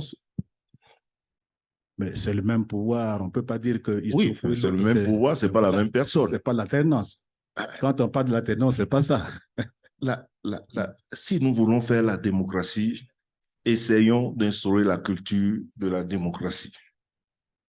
Et pour le moment, il faut convaincre, il faut aller dans les urnes pour prendre le pouvoir. C'est cette éducation, c'est un processus, et c'est cette éducation que la CEDEAO veut injecter dans la région, c'est tout. Vous n'allez pas me dire que les chefs d'État, ils sont contents de prendre ce genre de décision. Non, c'est éducatif. Donc, essayons d'avoir la culture démocratique. Ayons un parti, il faut convaincre le peuple, et même s'il y a des difficultés pour avoir accès au pouvoir. Quand le chef d'État qui m'a appelé aujourd'hui, il me dit, oui, vous-même, il rejoint ce que vous venez de dire, que vous-même, vous savez comment ça se passe, les élections. Mais lui-même, quand il avait été élu dans les mêmes conditions, il ne s'est pas plaint. Donc, il ne s'est pas plaint. Donc, quand ça nous arrange, on accepte. Mais quand ça ne nous arrange pas, on devient démocrate ou on devient... Non, la démocratie doit s'imposer dans tous les sens. Ou ça nous arrange, ou ça ne nous arrange pas. En tout cas, la culture de prendre les pouvoirs par les urnes, c'est ça la vision des chefs d'État. C'est pour ça qu'ils ont pris cette décision. Maintenant, c'est à eux de répondre au reste. Merci beaucoup. Je voudrais, si son Excellence Camara est encore en ligne, un mot de la fin. Je suis là. Je vais insister et peut-être me répéter. La règle de droit. Et je rejoins mon grand frère Francis Oké. Ces militaires véreux qui prennent le pouvoir par les armes savent très bien que même s'ils se transformaient en politiciens demain et se présentaient à des élections, ils ne pourraient même pas être élus chefs de quartier. D'accord? Il faut qu'on soit très clair. Donc, il faut qu'on défende la règle de droit ou on défend la règle de la jungle. Je pense que c'est aussi simple que ça. Et j'aimerais également dire que ces militaires qui prennent le pouvoir, si vous écoutez d'ailleurs leur déclaration initiale, initial declaration, quand ils prennent le pouvoir et vous les écoutez, ils ne s'adressent pas vraiment à leur peuple, ils s'adressent à la communauté internationale. Et ils vous disent ce que vous voulez entendre. Ils vous parlent de questions sécuritaires que l'on connaît tous. On est dans des pays sahéliens qui font face à du djihadisme. Alors, ils parlent de la question sécuritaire, comme s'ils n'avaient jamais été militaires de leur vie et qu'ils n'avaient jamais été responsables de la sécurité de leur pays. Tout d'un coup, ils sont préoccupés par la sécurité du pays. Bon. Ensuite, on vous parle de corruption. En général, ces militaires qui prennent la parole et qui prennent donc le pouvoir sont des acteurs principaux de la corruption dans les casernes. Mais on vous parle de corruption et ils veulent tout d'un coup, ce sont des saints et ils veulent faire face à la corruption et ils ont pris le pouvoir parce qu'il y avait corruption. Et on vous parle de gouvernance également.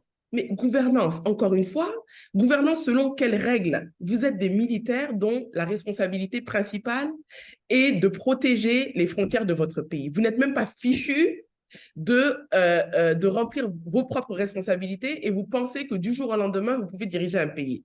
Là, il y a des problèmes fondamentaux. Donc, lorsqu'on me parle de bon coup d'État, j'ai un souci, j'ai vraiment un souci. Mot de la fin par rapport aux partenaires internationaux. I have to say that, especially in the Sahel region, and again, I'm from Mali, a country which probably would not have survived the jihadist insurgency of 2012, 2013, if the international community had not come to our rescue. But I have to say that when it comes to military coups, international partners tend to blur the picture and tend to also contribute to the diminishing of the credibility of the ECOWAS and the African Union. The African Union and the ECOWAS really need to take the lead in shaping the narrative around the military coups that are happening in the region. I do not think that it is a good thing that France or the United States actually communicate more about the coups in our region than the ECOWAS and the African Union does. So something needs to change there. I'm sure that there are direct lines of communication between the African Union leaders and the ECOWAS leaders with those international partners that are the United States, that are France. Just ask them to be quiet for a little bit while you figure out what you want to do, while you communicate on your own issues, and then they can come and support you. But to see an Emmanuel Macron coming in a public forum saying, well, you know, I've told the ECOWAS that this is what they should be doing and I'm supporting them, is not helpful. It is absolutely not constructive. And this is what I will say last. Thank you so much for having me as part of this discussion. Thank you. Je pense que nous allons vers la fin. Je vais demander à Tion de nous guider pour la clôture. Thank you, Ambassador Willie, and all members of the panel. This was a very interactive and very engaging, interesting conversation, and a lot of food for thought for all of us. I just want to say that a couple of years from today, I believe in 2021, we were reflecting on the coup in Guinea, and a lot of the issues that we are raising today, I believe were also raised back then. So that says a lot for taking immediate action, and also a lot of work needs to be done around our continental early warning and security outlook, as Ambassador Kotoko has also mentioned. So that being said, let me hand over for closing remarks from both Ambassador Willie and also our founding director, Dr. Salomon Derso. Yeah, maybe Ambassador.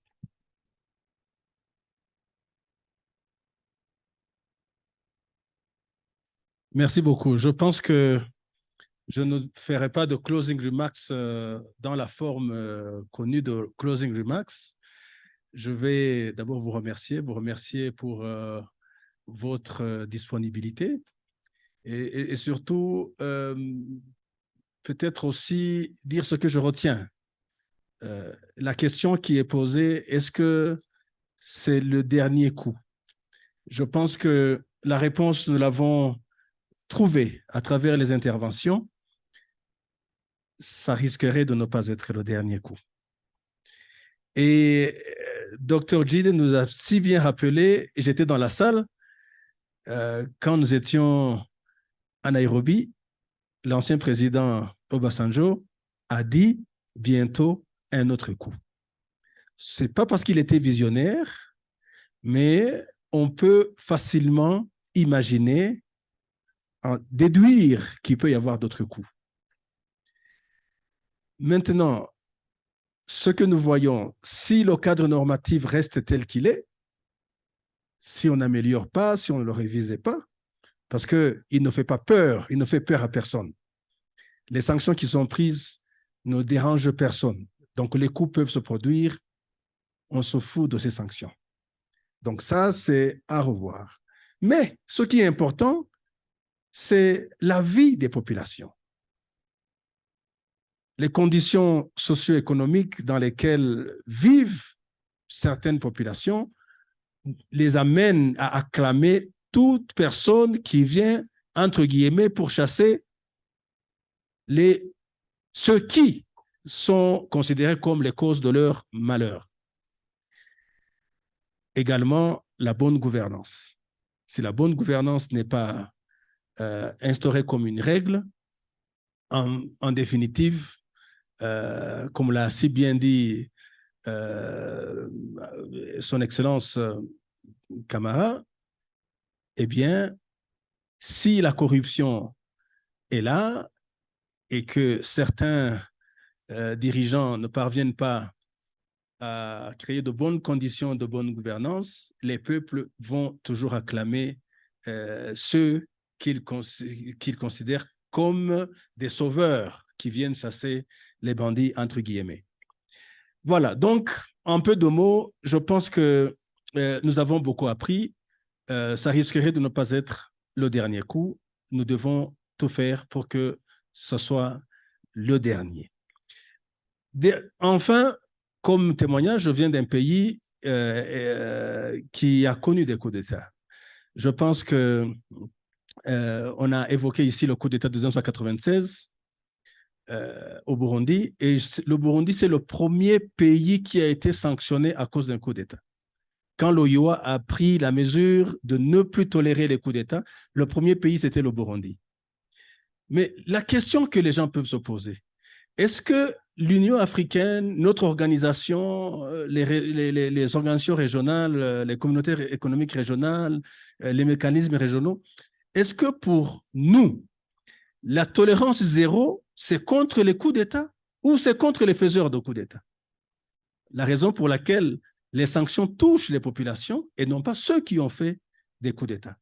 Et des fois, les anciens putschistes, nous les retrouvons dans les organisations internationales, y compris notre propre organisation, l'Union africaine, alors que ce sont des anciens putschistes.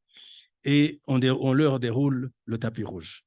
Enfin aussi, c'est l'interférence.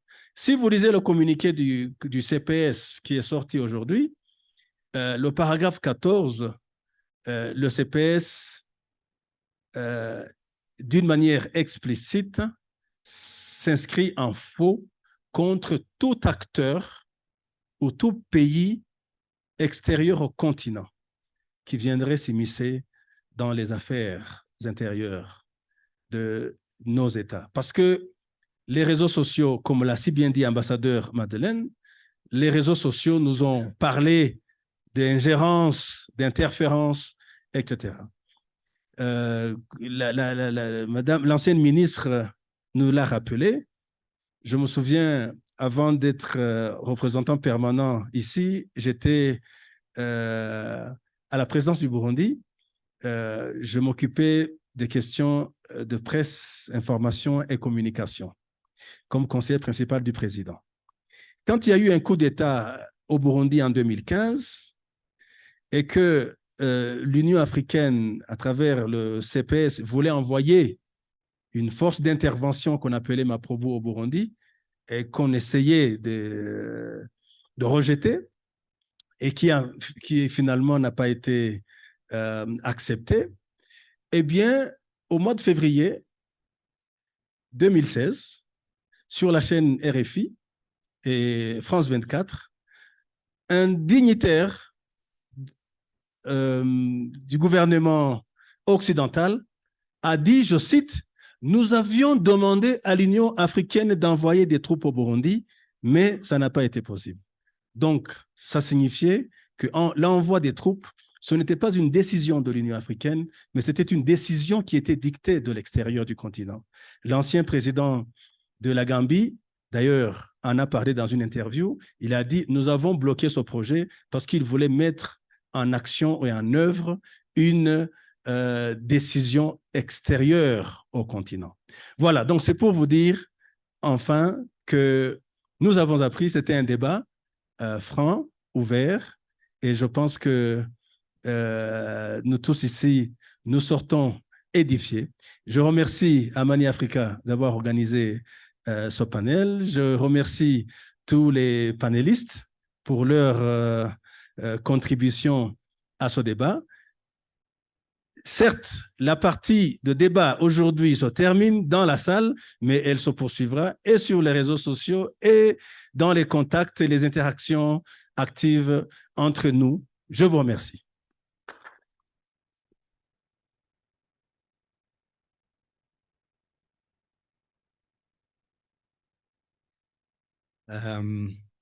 As my mother says, she feels very happy whenever she invites friends and family to the house after having prepared a very excellent meal. When the family and friends come and enjoy that excellent meal.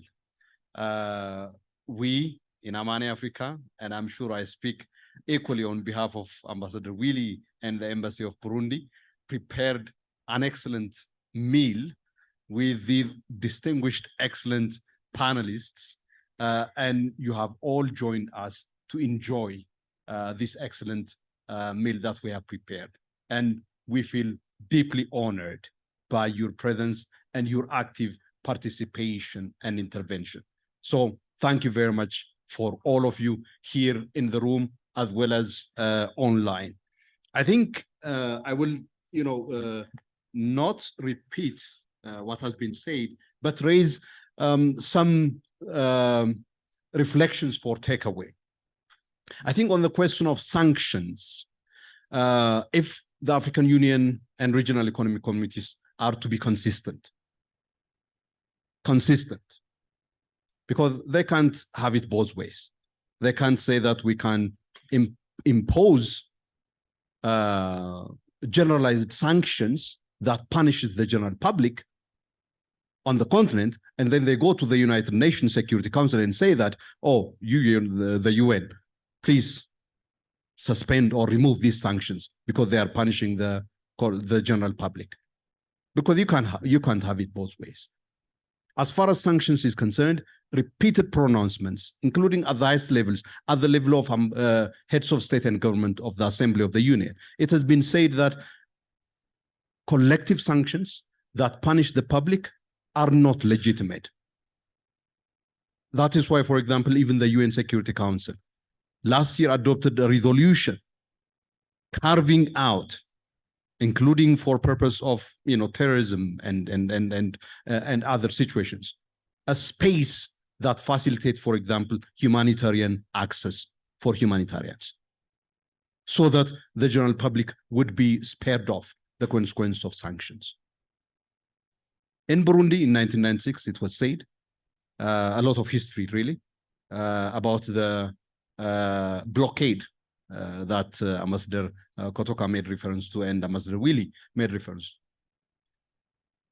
Citizens in Burundi brought a case against these countries to the African Commission on Human and People's Rights, challenging the consonance and the compliance of these sanctions with human rights standards. And of course, they were found to be contrary to those human rights standards because they were not targeted and were not specific to those who perpetrated the crime. For example, in law, collective punishment has been abandoned long time ago.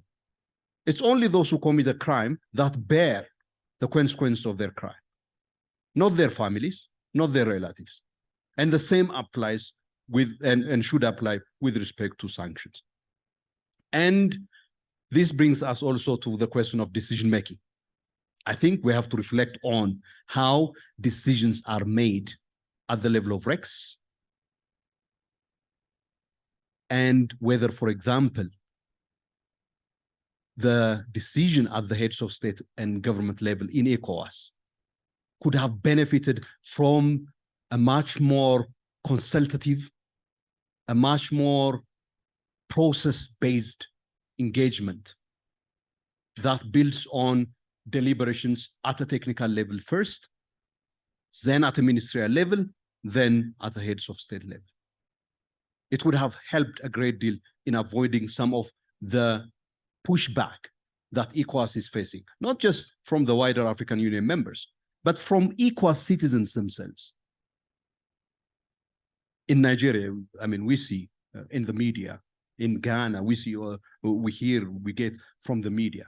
So how do you go about making decisions?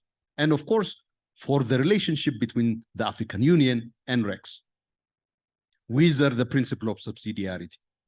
We often invoke the principle of subsidiarity ad infinitum, as if it gives us the magic solution for how decisions are to be made. No, subsidiarity doesn't give us the answer. What gives us the answer is consultative decision-making, consultations. If ahead of the decision of ECOWAS, ECOWAS and the African Union had put their mind together, perhaps, you know, we wouldn't have witnessed the kind of divergence that we nearly experienced between the African Union and ECOWAS. So that is, you know, another important point. With respect to democracy, I think we are in a time, apart from the statistics that Jide mentioned, Afrobarometer statistics, more than 70% of people, citizens, ordinary people, support democracy. I think the problem is not with the demand for democracy. The problem with the supply side of democracy. So, in our special report on terrorism, one of the issues that we have identified in countering terrorism is the problem of the excessive focus on the security dimension of security partnership. There is an enormous amount of money and other various support systems and mechanisms that go into the security and law enforcement dimension of counterterrorism, and almost little support and partnership and engagement in order to reinforce, for example, one central problem that we are facing in the Sahel and other parts of the continent. And this has to do with the effectiveness of the state. The state, more often than not, is absent in the peripheral and rural areas. That create a vacuum which can easily be filled by anybody and everybody, and creating this desperate situation for people affected by this vacuum, of course, to collaborate and work with anybody that comes there. And these are the kinds of things that need to be addressed front and center. I think on the question of also the good coup, bad coup, I think there has been a long debate in the literature as well.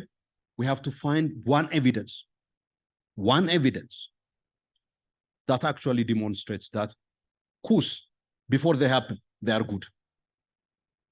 Because you can't make a judgment. It's after the fact that you make a judgment about whether it is good or bad, right?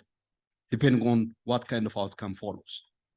But to say that coups are good, you know, ipso facto, is not really the right way to go about it.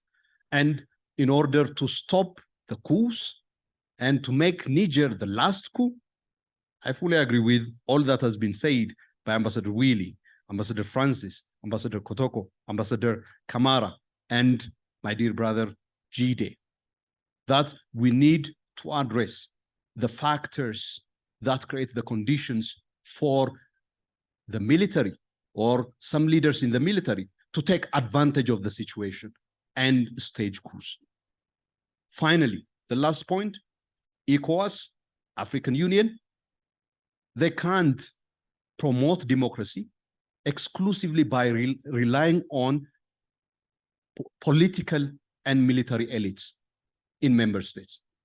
It is high time that they invest in mobilizing and building constituencies among the general public for their governance and democracy norms.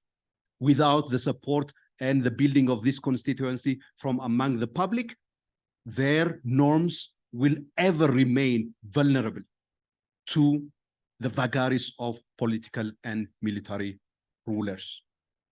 I can't agree more with my dear sister Kamara.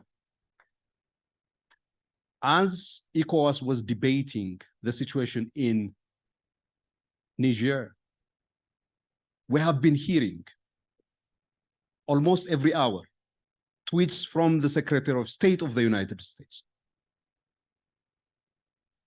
from France. And I was saying, are these guys not making it more difficult for ECOWAS? For it to be charged, easily charged, that it is engaging in actually facilitating the interests of external actors? Why are they at the forefront of communicating on this matter? They are making the role of ECOWAS and that of the African Union ever more difficult. and therefore absolutely right that it would be good to give the space for these policy organs to deliberate on and arrive at their decisions in order for them to play their role without being compromised by perceptions, real or imagined, that external actors are driving the agenda from behind. With that, once again, join me in thanking these great members of the panel. Please, thank you very much once again. And finally, for me, at Amani Africa, I would like to thank my partner, Ambassador Willie, and the Embassy of Burundi for this joint event. Last, but not certainly least, we in Amani Africa are grateful for the support that we receive from Open Society Foundation for this convening, and indeed from the embassies of Switzerland, Norway, Ireland, who remain our partners currently as well. We are grateful for that. And we hope that others join in this great partnership. Thank you very much once again.